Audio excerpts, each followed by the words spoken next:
Yeah, you know who it is, and for those of you that don't, I'm Cytonius, the opposite of Stephonius! Ah! And who remembers the underappreciated 90s Street Fighter animated series? Colonel William Guile, one of the greatest martial artists in the world, travels the global tournament circuit, using it to conceal his top-secret mission as leader of an elite group of international crime fighters known only by their code name, Street Fighter. The heroic man-beast, Blanca, hard-kicking fighting machine, Chun-Li.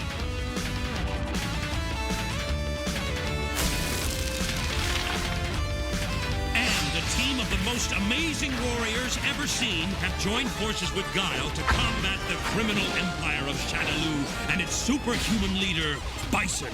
They have their own code of honor, discipline, justice, commitment, and together they will triumph against the forces of evil.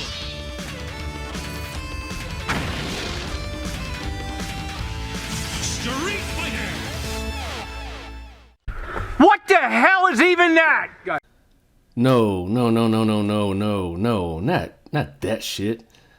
I'm talking about this Street Fighter animated series from the 90s. You punk! We're gonna mess up that face of yours, pretty boy, then see if the chicks go for you. I'll kick your ass!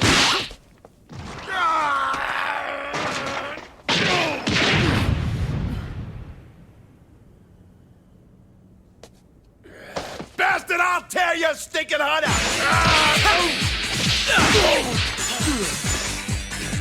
An easy killing. Welcome to your first party in America, Ryu. Let's mingle. Let's go!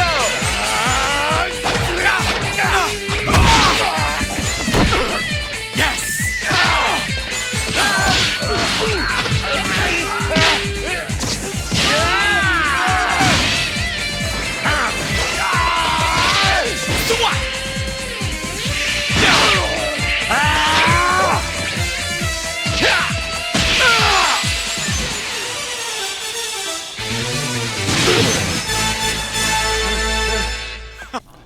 So, if you do remember that, then you would also be remembering the Street Fighter anime where a young Ryu got his ass whooped by Guile.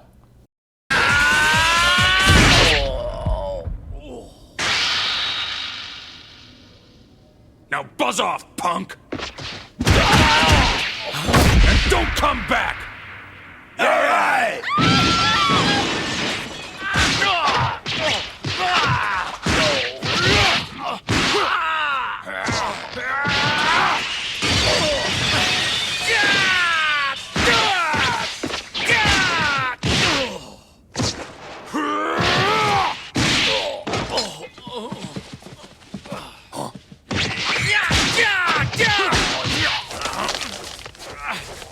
You can either knock off this kamikaze crap right now, or I'm gonna crush your shoulder into pulp. What's it gonna be?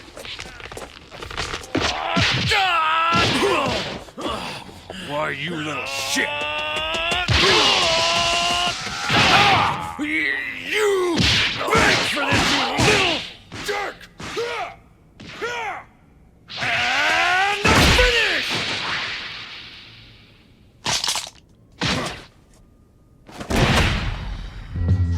You got knocked the fuck out! That is Street Fighter II V, which was the 1995 anime adaptation of the long-running popular video game franchise, Street Fighter. And because of its popularity, Street Fighter has had a massive number of cross-media adaptations, some of which were masterpieces, and some of which were not. Premiering in Japan in 1995, 1 year after the success of the feature film Street Fighter II, the animated movie, Street Fighter II V is incorrectly labeled as a prequel to the anime film. Street Fighter II V is actually more of an adaptation of the video game Street Fighter II Turbo. The main connection that the show has with the movie is that both are directed by legendary anime director Gisaburo Sugi, known in Japan for his work on famous anime shows like Astro Boy, Lupin the Third, and Touch. Gisaburo Sugi's involvement with Street Fighter II V is actually a result of the success of Street Fighter II the animated movie. Many fans incorrectly think that the V in Street Fighter II V stands for victory, but the V actually stands for voyage, which is a reference to the plot of the series. In my opinion, the show is the anime equivalent to the short-lived cable television series Fight Quest, where two martial artists travel the world to learn different martial arts. So, nobody remembers Fight Quest. Nobody remembers Fight Quest. It came on the Discovery Channel. Come on now, dawg. Come on, man. The series is a bit of a departure from the video games, with the main characters being much younger. One notable thing about Street Fighter II V and the concept of younger versions of Street Fighter characters is that Street Fighter II V actually predates the video game Street Fighter Alpha, or as it's known in Japan, Street Fighter Zero, which is a game set years before the events of Street Fighter II and features younger versions of the characters. Street Fighter II V debuted in Japan in April of 1995, while Street Fighter Alpha debuted in June of 1995. But both Street Fighter Alpha and Street Fighter II V owes its existence to the flashback sequences of Ken and Ryu in Street Fighter II, the animated movie. In my opinion, Street Fighter II V exists as one of the most authentic representations of martial arts and animation. While several writers worked on the series, such as the legendary Naoyuki Sakai, who is probably best known in Japan for his work in the Super Sentai genre, I feel like a lot of the authenticity of the martial arts in the show can be attributed to actor and martial artist Kenya Sawada, who people might remember from the 1994 live-action Street Fighter film. Sawada was a script consultant on this show and on the Street Fighter II animated movie.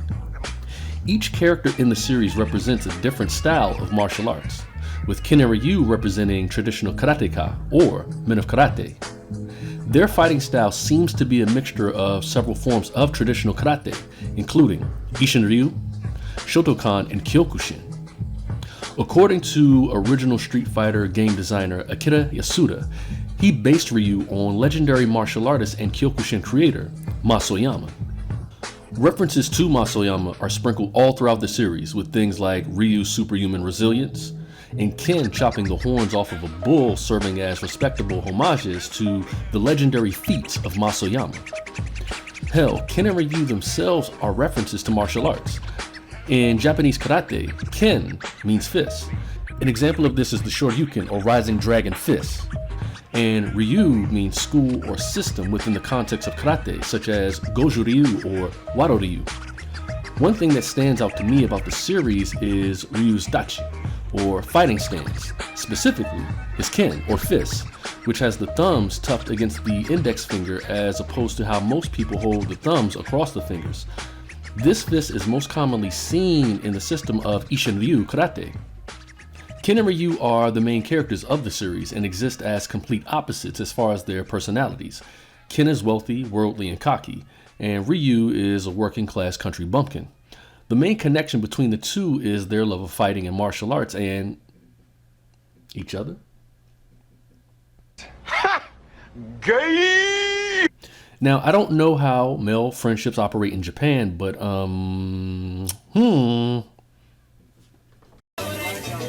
Hey, yo, what the fuck?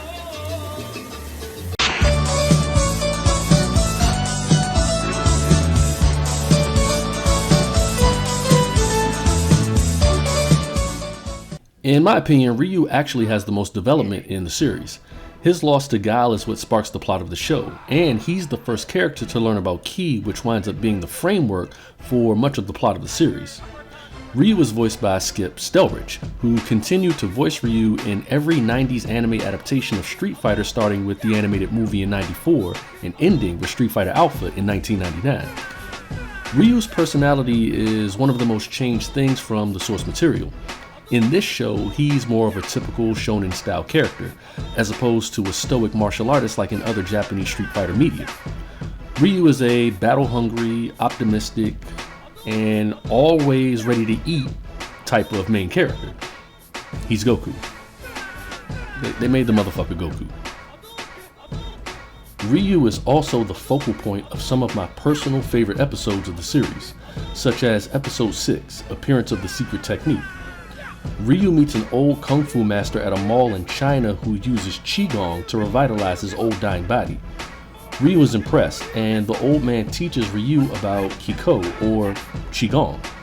For those not familiar, qigong is the Chinese method of cultivating and controlling energy through body posture, meditation, and breathing, and is used in various forms of martial arts. The stance that the old man teaches Ryu is a stance from the Chinese Kung Fu system known as Xingyi Chuan. The stance, which is known as Santi Chi, is used in real life for cultivating energy. In fact, Santi Chi is sprinkled all throughout the series. This sets the tone for Ryu learning the Hadoken. Another standout episode featuring Ryu is episodes 8 and 9, which introduce this show's version of Sagat. When Ken and Ryu travel to Thailand to learn Muay Thai, Ryu is framed for drug possession and sent to prison, where he meets the former Muay Thai champion, Sagat. Like Ryu, Sagat is framed by a drug syndicate and sent to jail. The show changes the dynamic between Sagat and Ryu from the animated movie from a heated, violent adversarial relationship to more of a friendly rivalry. Their fight in the series lacks the strategy, choreography, and detailed animation of the animated movie. But what it lacks in terms of quality, it makes up for with this shit here. That's for mocking me! And that's for mocking the sacred sport of my country! This is the power of Muay Thai! That's it! The invincible tiger knee blow that made him famous back when he was the champion of Thailand!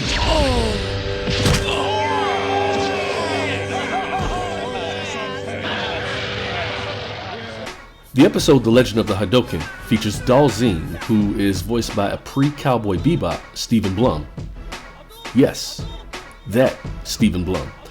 Dalzeen teaches Ryu and Ken about chakra, years before Naruto would make chakra a part of day-to-day nerd vernacular.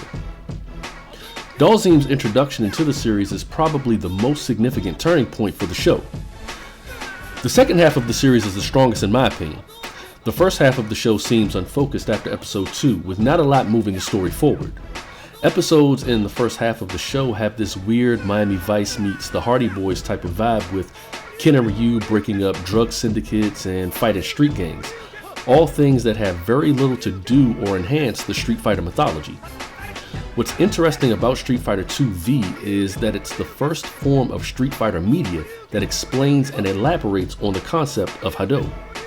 For those not familiar, Hado is the Japanese term for wave vibration and is the root word for the Hadouken! In the series, Ryu's Hadouken is summoned by waving his arms in a circular motion and harnessing the chi of things around him and from within himself. His arm motions are actually a reference to chi cultivation techniques from things such as the 8 brocade forms in Qigong. A fun fact about the Hadoken is that it's based on the wave motion canon from the 1970s anime Battleship Yamato, or as it's called here in the States, Star Blazers. Ken's Hado manifests itself in the form of his famous Shoryuken, or Rising Dragon Punch. Unlike the changes made to Ryu in the series, Ken is pretty consistent in his characterization from most Street Fighter media. He's a half Japanese, half American, affluent martial arts prodigy pretty boy. The series does change his hair color to reddish brunette instead of blonde. This was done to match the hair color of actor Damien Chapa, who played Ken in the 1994 live-action film. Which is interesting because, according to Akira Yasuda, Ken was based on legendary kickboxer Benny Urquidez, who worked as a fight choreographer on Street Fighter, the live-action film. Steven Apostolina replaces Eddie Frierson as Ken, who voiced him in the animated movie. Apostolina gives Ken's voice a bit more personality and youthful self-assertiveness. The show amps up Ken's lover boy persona, with him being flirtatious with women throughout the series, with the strongest romantic relationship being an obvious but understated attraction between him and Chun-Li. In the series, Chun-Li is changed from a headstrong Interpol agent who's a master of martial arts to a cute, bubbly 15-year-old tour guide who's the daughter of Kung Fu instructor and Hong Kong Police Vice Squad Captain Dorai. A fun fact is that Street Fighter II V is actually the first piece of Street Fighter media to give Chun-Li's father a name and a backstory.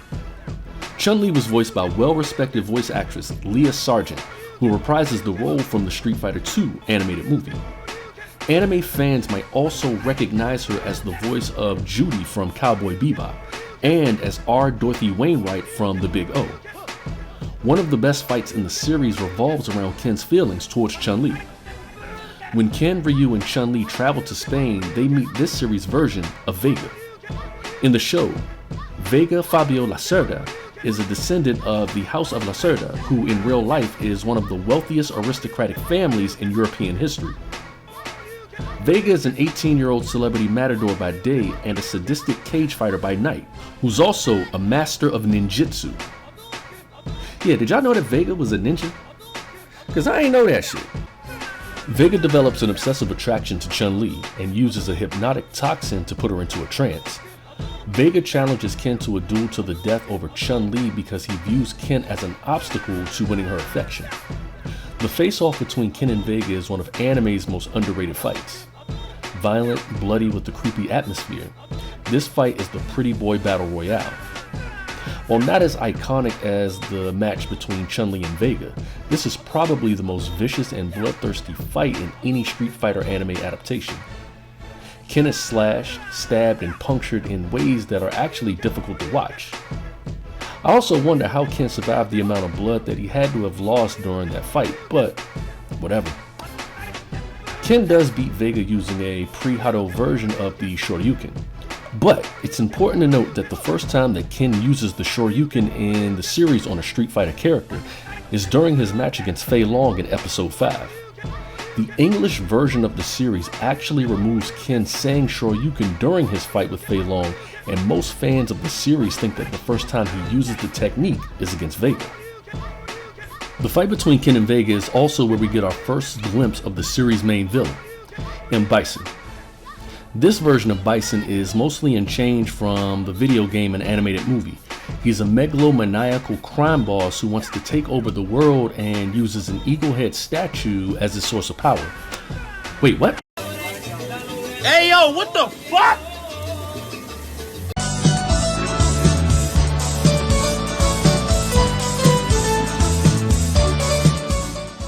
This version of Bison also wears blue instead of red and is voiced by Tom Weiner, who returns from the animated movie.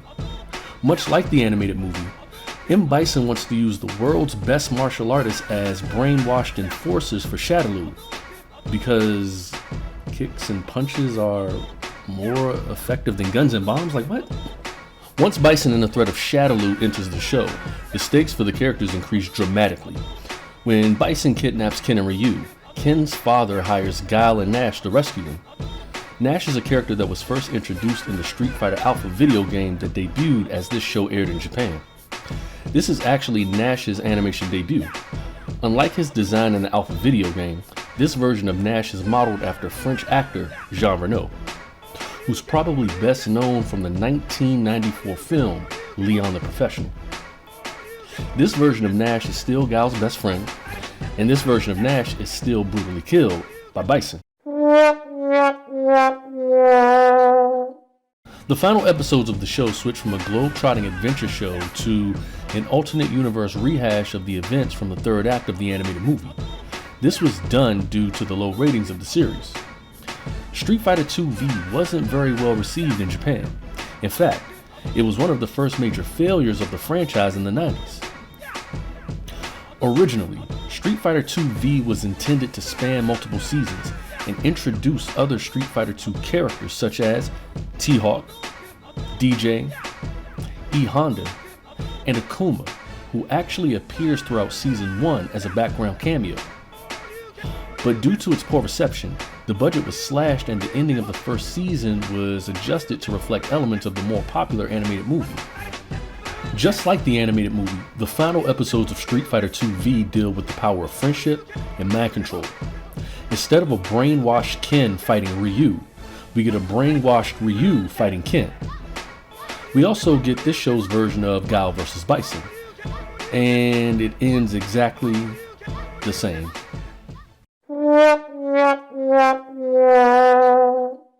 We also get a pretty good fight between Guile and Zangief. We also get a fight between Guile and a brainwashed Chun-Li, who was also kidnapped by Bison along with Ken and Ryu, and who's rocking a makeshift version of her famous Chi Pao from the video game. So, nothing, and I mean nothing, can ever compete with the fight between Ken, Ryu, and Bison from the animated movie. But Street Fighter II V does make an admirable attempt. At this point in the series, Ken and Ryu evolve from cocky karate kids to full-on shonen superheroes. Unlike the animated movie, which is more of a martial arts brawl rooted in real-life karate techniques, the final fight from the series focuses on Ken and Ryu's Hado versus Bison's Psycho Power. Bison teleports Ryu and Ken to a dimension made of pure energy to face them in a fight to the finish. A major difference in this fight from the movie is that this version of Bison is less of a dominating powerhouse and relies more on his psycho power. This removes a level of tension and danger from the fight that was present in the animated movie. There, Ken and Ryu are beaten damn near to death by Bison, and they're clearly the underdogs. In Street Fighter II V, Ken and Ryu and Bison are far more evenly matched. As the fight progresses, we see Ryu gain more control over his Hado, and he starts to use it to predict Bison's movements. Ryu is also able to send out Hado to Ken, which revitalizes his injured body. Ken uses his Hado to hit Bison with the Shoryuken that collides with his Psycho Crusher. This slightly injures Bison but drains Ken of the last of his energy, which leaves Ryu as the only one left who can stop Bison. This leads to one of the best scenes in the entire series, in my opinion. I guess now we know. Now we know why we were given these powers. It was because of him. Because somebody had to stand up to him.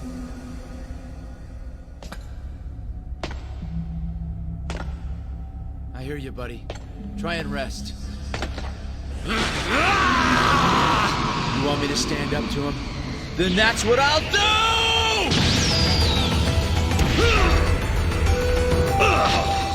I think you're getting weaker, Bison, to get hurt by a little punch like that. We're going down!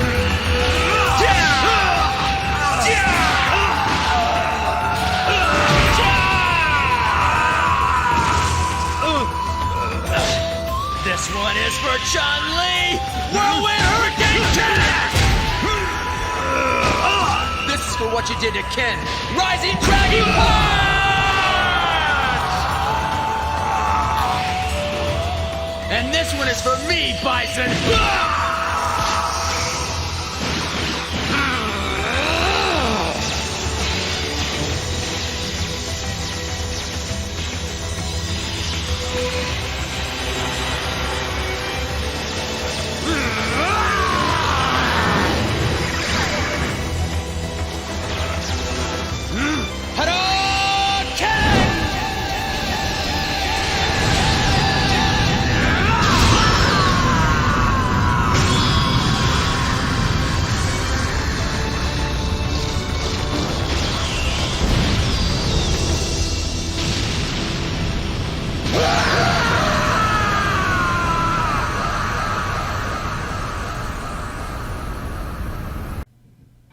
Street Fighter II V exists in a unique place in anime history.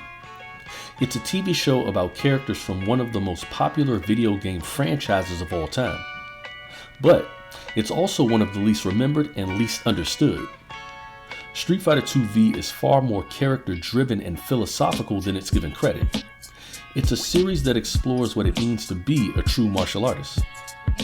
Ken and Ryu start the series as smug and overconfident fighters, but the series cleverly uses the other characters in the game as stepping stones towards their maturity as martial artists. Unfortunately, the series never aired on Toonami like many of the other cult favorite anime shows that shaped the anime fan bases that we have now. The show also isn't available on any major streaming services like Netflix, Hulu, or Crunchyroll in the United States of America, which makes it hard for a newer generation to discover the show.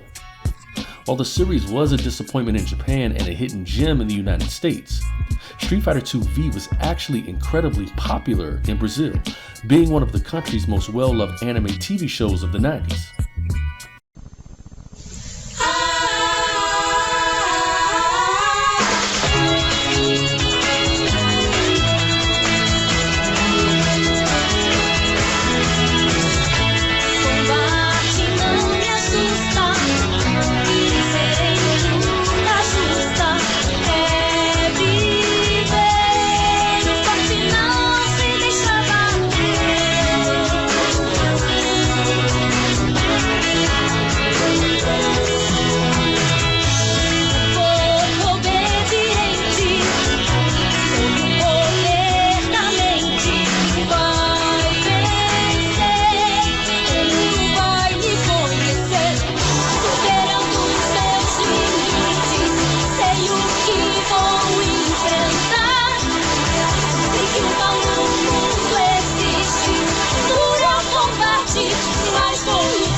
Columbia TriStar International Television, de Street Fighter 2. While Street Fighter II V has its fans, it also has its critics, with many people complaining about the slow pacing of the middle of the series, and changes made to certain characters like Chun-Li being more of a damsel in distress than she's ever been in the franchise before, and what I feel is probably the worst version of Fei Long I've ever seen. Another major criticism of the series, or rather a major observation, is the homoerotic subtext of Ken and Ryu. While the characters have always been portrayed as close, many fans of the series feel that the way the show portrays Ken and Ryu is pretty gay. So my theory on Ken and Ryu's relationship is that I don't think the creators of the show intended any queer subtext. I think the show was trying to establish that the bond between the two was a byproduct of their intense martial arts training and Hado. There are several times in the show when Ken and Ryu are shown being connected by the power of Hado. This observation was so evident that when the show was localized for the American market, the theme song was changed from a J-pop soft rock ballad with Ken and Ryu running side by side to this.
That theme sounds very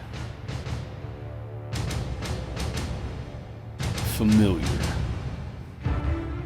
The US opener for the series, which was created by composer Mike Egan, focuses more on intense, action-packed, and violent fight scenes. The soundtrack for the series is also some of the best music from any anime show of the era.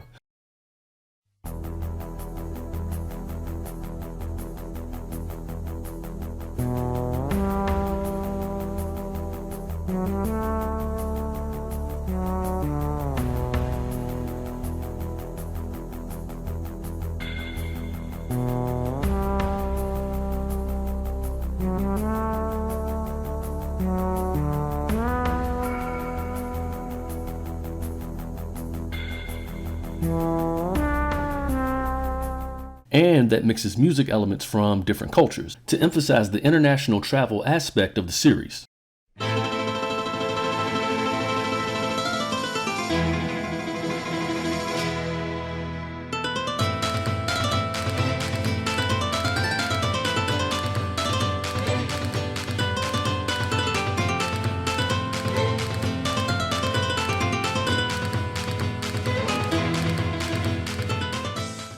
Street Fighter II V holds a very special place in my heart.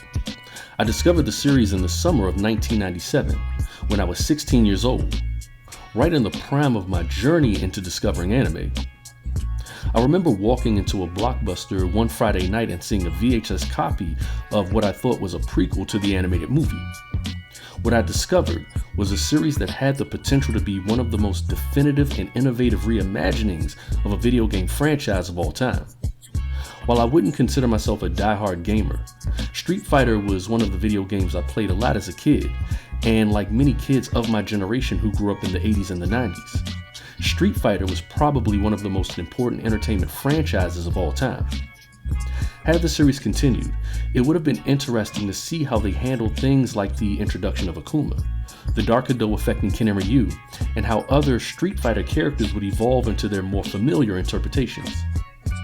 At its worst, Street Fighter II V is a series loaded with filler episodes that don't do a lot to move the story forward, janky and recycled animation, and a contrived interpretation of several of the Street Fighter characters. At its best, Street Fighter II V is a series that adds a great deal of personality and humanity to Ken and Ryu and explores what it means to be a true martial artist. So, that was Street Fighter II V, the forgotten Street Fighter anime, a series that I feel is both a love letter to Street Fighter fans and fans of the martial arts. So, to close out, I'll leave you with a bit of martial arts insight that really embodies the essence of this underappreciated hidden gem. And listen, you see, really, to me,